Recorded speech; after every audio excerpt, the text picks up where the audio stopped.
The following program was provided by an independent producer solely responsible for its content. The opinions expressed do not necessarily represent the views of this station, its staff, board of directors, or underwriters.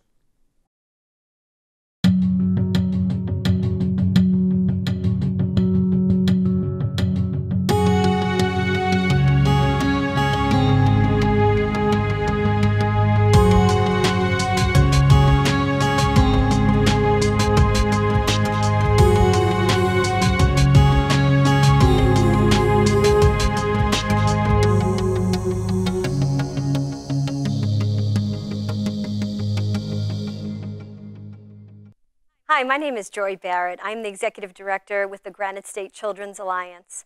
We operate 5 child advocacy centers here in New Hampshire. And over the years, I've had the privilege of working with some really incredible organizations here in New Hampshire, and it just gives me a great privilege to be able to have this opportunity to talk to executive directors throughout the state about the work that they do. And I want to challenge all of you out there to really think of the word nonprofit in a different way when you start to learn about the organizations in our great state. We have great profits. We are empowering people. We're protecting children. We're preserving our environment. And so I want you to tune in to New Hampshire Cares and really learn a little bit about our nonprofit, our great state of New Hampshire, and the work that we do for people in our community. Hi, and welcome to New Hampshire Cares. I am so happy to introduce you to my next guest, which is Shaun Nelson from the Nashua PAL. Shaun and I have worked together for many years, and it's a joy to really have you on the show today. Thank you so much for coming in. Pleasure. So how are you doing? Wonderful. Good. Summer, school's just about ready to let out. Yes. So, which means busy stuff for Nashua PAL. Am I right about that? This is the busiest time. Really? My wife's a school teacher, so as she breathes a sigh of relief that summer is here, I am doing the opposite. That's perfect. Not 2 ships passing. It's one ship settles down, the other ship has to sail. Exactly. It's a little crazy. So maybe tell us a little bit about Nashua PAL and specifically the Youth Safe Haven. Sure. Nashua PAL is the Police Athletic Leauge. So we are a unique organization that is partnership with the police department. And truly at our core, we are anti-crime. So awesome. The youth center at 52 Ash Street is full of kids every day in a tough environment. Yeah. If you could put a pin where the center is and draw a circle around it a half mile is where 26% of all the crime happens in our city. Wow. So you're at ground zero. We are. You're right at ground zero, working with kids and keeping them off the streets and, you know, doing such incredible things for them. How long have you been with the organization? I'll be celebrating 8 years soon. Really? 9 years. 9 9 years. I'm in 8 years. It went by quickly because you love it so much. Exactly. And I know that from having the chance to work with you during my days at Big Brothers Big Sisters and how really engaged that organization is with all the youth-serving organizations. And I think it's really special in Nashua that we collaborate so well. You know, all of us working with kids, they're really our best investment. So maybe share with us, it's probably, you know, because you take it for granted, right? Because you work there every day and you really know what happens in the center and the kids that come. Take us through a typical day in a life at Nashua PAL. A typical day? There is no typical day. Good answer. Yes. That's what I love on my job is that no day is the same. Yep. So I try to structure my day within a 9 to 5, 9 to 6 work schedule, but that never works. So a normal day for me is dropping my kids off to school and heading to the PAL Center where my office is. And then after that, it's grant writing and getting ready for our next fundraiser and getting ready for the day. Yeah. So when summertime hits, it's less time alone in an office, more time with kids, which is as fun as it gets. So your hats change. So through the year, maybe during the school day, while kids are safe and nicely taken care of at school, you're able to kind of put on more of that administrative hat, and grant writing was something that you mentioned that you have to do, of course, because you need the money to be able to do the work that you do. And then there's a point where it's like recess, right? And you have to turn on, you know, your hat as far as being kind of the cruise ship director of all the activities that take place. And the kids arrive at the center. Is there a membership for your organization, or is this really an open door policy for kids really to do what we say, which is come off the streets and be in a healthy environment? It's one of the best things about our program. At the Youth Safe Haven, so the downstairs is the homework operation. So the first part of everybody's day starts with homework, and that's their only option. And after that, host of activities.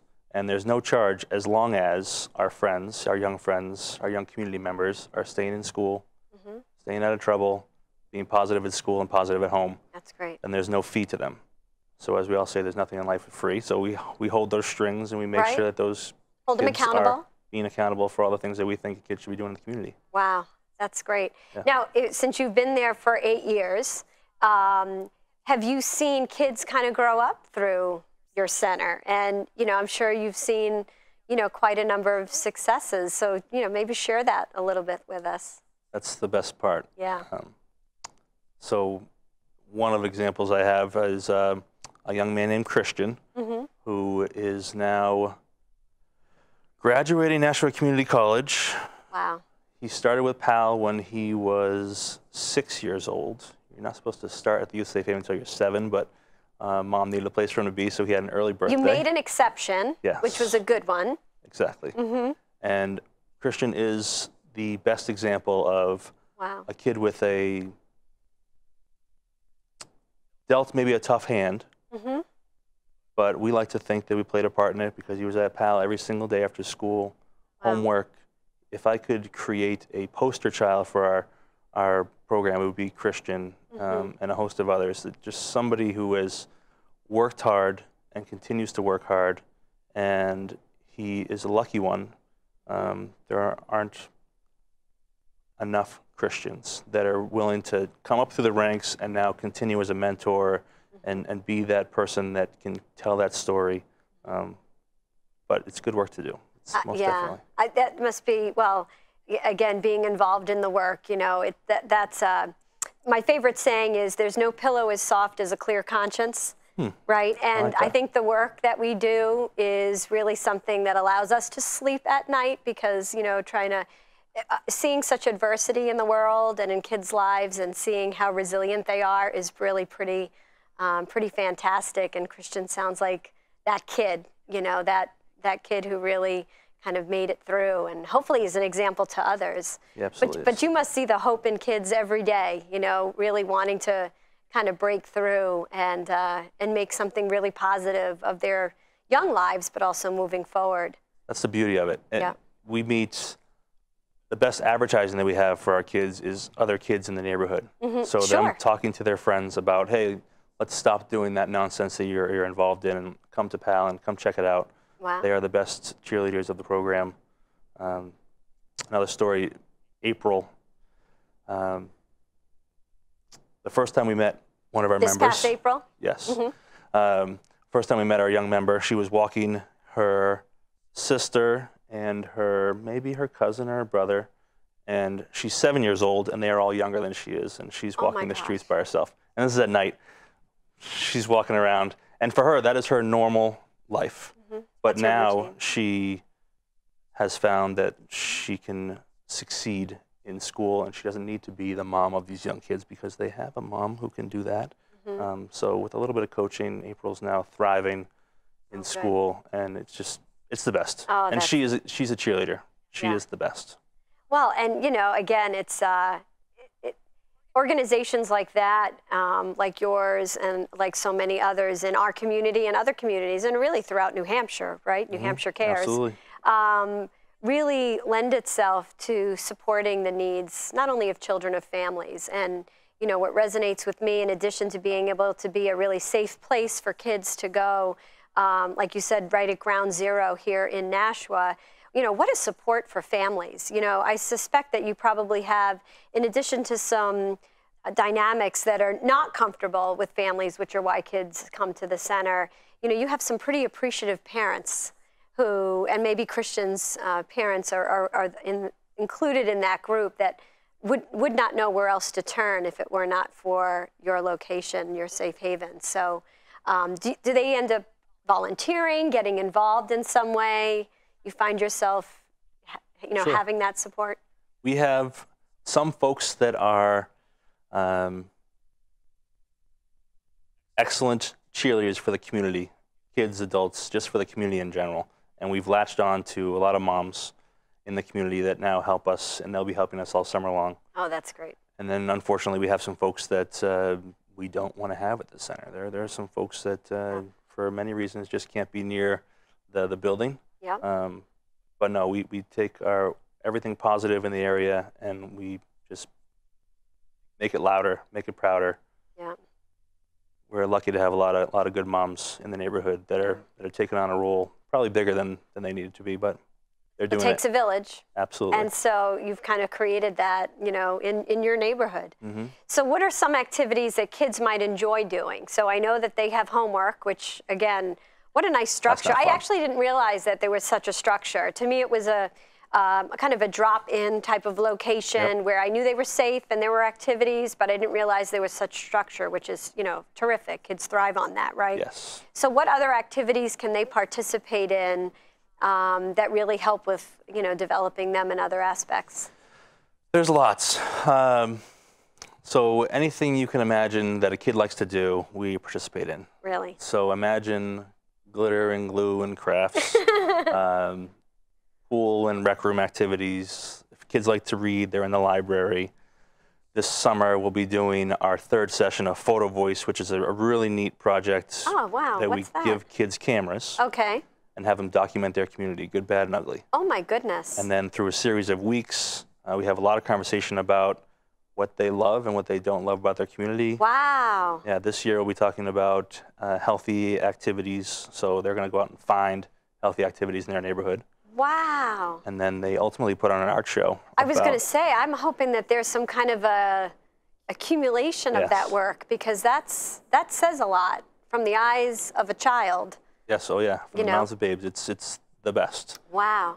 It was actually born, they used to use it, still use it, in third world countries as a way to give a population that doesn't have a voice.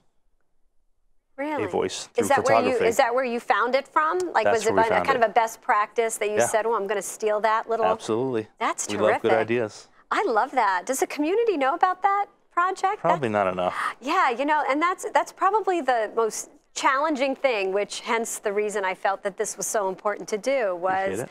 to give organizations the chance to speak about those little unique opportunities or programs or just experiences that are out there, because that to me just talk about the best research project ever. Yes. Is, having kids, or anyone in that particular set of circumstances be able to kind of share that through that, method. That's just pretty terrific. The conversation is amazing. Wow. You talk to kids. Oh, I bet. Yeah. What are some things in the past that kids have highlighted as the positive, versus the negative? Other than what we would assume, are there any surprises, I guess is what I'll say? The surprises are really just when kids really think back on what brought them to where they are. Mm-hmm. So we have that population for that program ranges from age 7 to age, I think our oldest was 17. Wow. So the conversation is very different depending on the child's age. One of our members who went through it the first year talked a lot about cigarettes and how that has destroyed his life. Oh, wow. Because he lives in an apartment where right below is a convenience store where all there is cigarette signs. His father is a smoker. His grandfather passed away, lung cancer. So he related through photography the cigarettes in his environment and to the death of wow. many components of his life. Wow. So his story was very different. But it's a great project that we're in third year of doing it, and we're going to continue to do it. Wow. Yeah. Well, we are going to take a short break, and we're going to be back. I cannot wait to continue to talk with Shaun Nelson from Nashua PAL.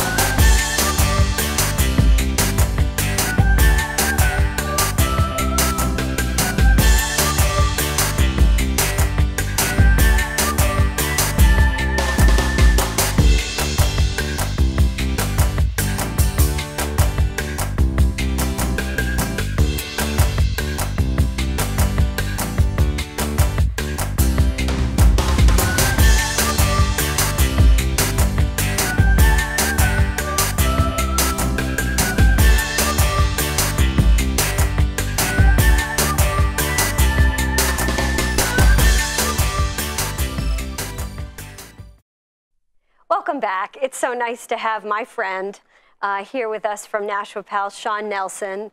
Of course, we were talking a lot about, the center and some of the great projects that you do there, at Nashua PAL.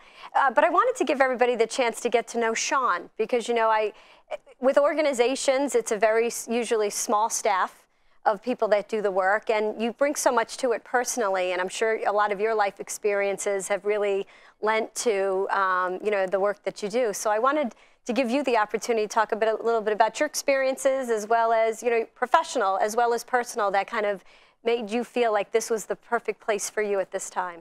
Sure. It was really by accident. By accident? That's how the best things happen. Yes, I agree. Yep. So I'm a Nashua guy. Okay. Born and raised right here in Nashua. Wow. Moved off to the faraway land of Keene for education, and then an opportunity arose to work at Long Island University. Okay. And I did that, planned on doing it for a year. Was that in Long Island? That was in Long Island. Like Long Island, New York, Long Island? Oh, yes. Long Island, Strong Island. I'm from Long Island. Really? I can say hot dog and water. Oh, wow. That's perfect. Coffee. So you went to Long Island, probably didn't care for it, although... Close to the beach.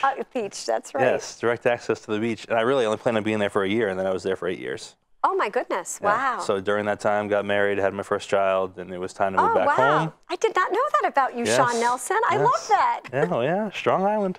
Wow. And PAL, there was an opportunity to come to PAL. It was then called the civilian director. Mm-hmm.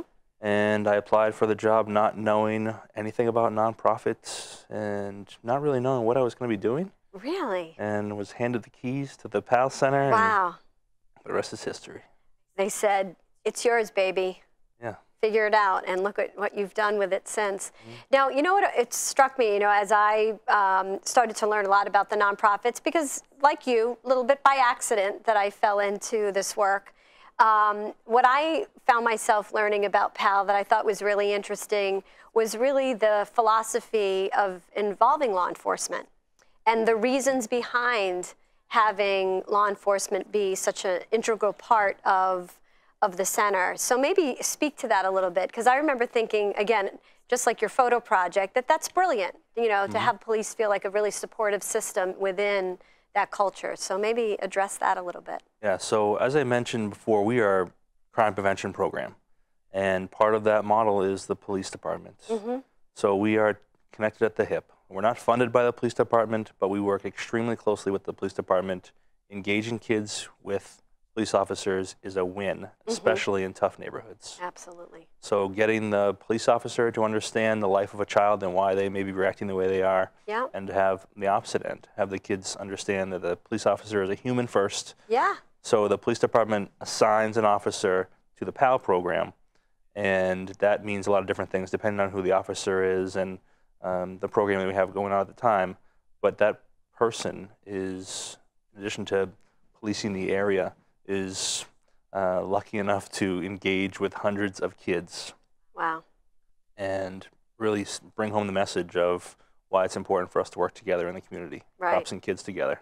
That's awesome. Yep. Well, and it kind of resonates, that whole feeling of we're here to protect you. Absolutely. We're here to help you. So I remember really liking that about, that model of being able to support kids. Now, I'm sure you get asked this question a lot, and I know that, again, there's a lot of collaboration that happens between nonprofits. Are there distinct differences that you find that are important to pull out between, like, the Boys and Girls Club or other types of club memberships as compared to PAL, other than obviously the law enforcement piece that we just discussed? Yeah, I say often that our kids Nashua kids are extremely fortunate to have access to so many different programs. And there's not one program that I think can do everything for every kid. So we know that, we recognize that, and that's why we have so many partnerships. So the biggest difference really is that law enforcement piece. We ingrain that in a lot of the things we're doing. So we're teaching kids how to not only stay in school and be active in their community, be mentors to other kids, but also to work with a police officer and to spread that knowledge is a true identifier. I have this conversation often with our PAL officer, what makes us different than everybody else, and it is that collaboration that we have. And the power in that is unmeasurable. Right. And we love to think that what we're doing is the best stuff, but there's a lot of best stuff happening in other places. Right. So well, and one shoe, one size doesn't fit all, right? I mean, and it's true. And where there might be a child that you're able to capture because of a variety of circumstances, then, you know, your organization is a fit, and there might not be a fit somewhere else. And the need that, you know, the need to partner together is really important, but the need to have that variety is equally as important to make sure that we're capturing all the kids, because there's no greater investment, right, that we can make than our kids. So, of course, having discussed all the different programs and projects, of course, we would love to think that all of that is free, and although free for your customers, which are our kiddos and families, the reality is it costs money to have professional staff to be able to do that work. A mortgage or a building, or to keep the lights on, or the glitter that you talk about. And although things are donated, there's a cost to that. You want to share with us a little bit about how you're, you know, how are you supported? And the one question I'm going to have you think about is, if there was a tree in your backyard filled with money, you know, where would you make your investments in Nashua PAL? So, we are a combination. Our funding structure is a combination of grants, community donations, and fundraising events. We're actually preparing for an event now that'll happen at the end of June. Oh, great. We're recognizing not only top athletes and top community service folks in our organization, but also Ryan Pitts, who is Medal of Honor recipient and Nashua guy who has a story to tell. And he has done a good job, and we're lucky enough to honor him as our PAL of the Year this year. Every year we choose somebody in the community. So we do a lot of these events. We do a golf tournament. We have an event in the summer. We're involved in the Gate City Brew Fest. We're involved in a lot of things. Okay, yeah. And we do that to raise money. So as you said, it's not free. We'll raise about $350,000 a year. And in events? Or is that total? In total. In total, okay. So we serve 2,000 kids in a year. Wow, really? That many? Through all the programs that we have, because we have football and cheerleading. Cross country is the biggest cross country program in New England. Wow. Elementary cross country, boxing, street hockey, lots of things. And then the center. So all those things combined costs about $350,000 to run in a year. Wow. And we do that in every way and shape, form you can think of. Wow. And fundraising, I would suspect, with all your events, is a pretty substantial pie slice in your operating budget of, you know, being able to make it all happen. Yes. So how many events do you have? More than I can count. It is. It's difficult, isn't it? Yes. Because I think with events, what's challenging is that this year's event pays for this year's operations. Sure. So there's often not the luxury that the event this year is something that we put in a piggy bank, and then we know what we have for next year. It's actually, it's coming in and it's going right out into services, and in this case, obviously, to kids. And so, you know, those people that support the events are pretty special people. Yeah. Now this one coming up in June, and you know, depending on certainly when this airs, this one coming up in June, I know this is an annual event. Yep. So tell us a little bit about how that got started, and you know, who were some of the honorees of past events, and you know, how big has this event grown? I think it's pretty substantial for you, isn't it? Pretty big. Yes. So it's the one time of year the Conway Arena does not have ice. Oh, really? In their arena. So we go ahead and turn it into a nice function hall. Okay. So it'll be sit-down dinner and so it gets all glamored up? All glamored up. Okay. Yes. And we're working with an events coordinator to even make it even more glamorous. Really? To make it feel different. So when you walk in, you're not having dinner just on an ice arena. You're having dinner at a place that you can get excited about. Oh, wow. And it's our time to just get excited about it and to thank so many people, because we have hundreds and hundreds of volunteers that put in hundreds and hundreds of hours in the program. Yeah. So it's our opportunity to say thank you to not only the kids that are really rising above, but to the adults that are making a lot of these things happen. I'm fortunate to love my job and to do what I do, but there are literally hundreds of people that have committed themselves to youth and mentoring and all of the things that make our operation run. Yeah. It's beautiful.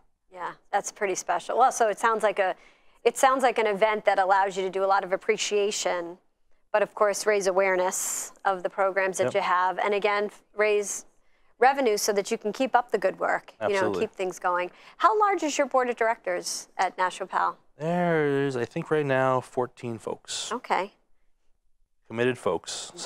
There's a handful that have been there for a long time, and some folks that are pretty new. And right now, I feel like we're in the upswing. We have a great board of directors with a lot of energy, committed, ready to go. That's good. There's nothing more important than a good engine right behind the executive director, right? So that's terrific that you have such a good, force behind you. Well, we're closing up just a little bit, but I wanted to give you the chance to tell us a little bit about where you'd make that investment if you had that tree in your backyard. Where would you invest money in Nashua PAL? The money tree, if only. Really, if we had a money tree, we're talking about this now, how to plant a money tree. Yeah. If somebody came to us. There's an idea. So if anybody knows of any way to plant a money tree, right? Yeah. Right now, PAL has celebrated 25th anniversary. Okay. So we've done a lot in 25 years, but we have not spent a lot of money on infrastructure. So we have our building that needs a little bit of love.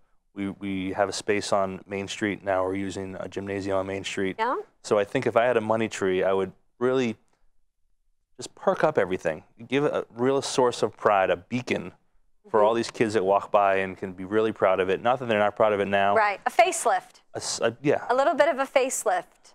I think that the kids deserve it. Yeah. And they would appreciate it, and it would help us ultimately serve more kids. Yeah.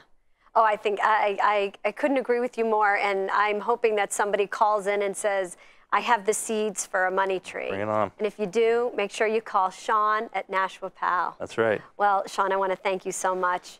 Thank you so much for tuning into New Hampshire Cares. Again, it's been my pleasure to talk to Shaun Nelson from Nashua PAL. I got to give you a high five because you're awesome. So are you, Joy. I think you're pretty terrific. Thanks so much, and tune in next time.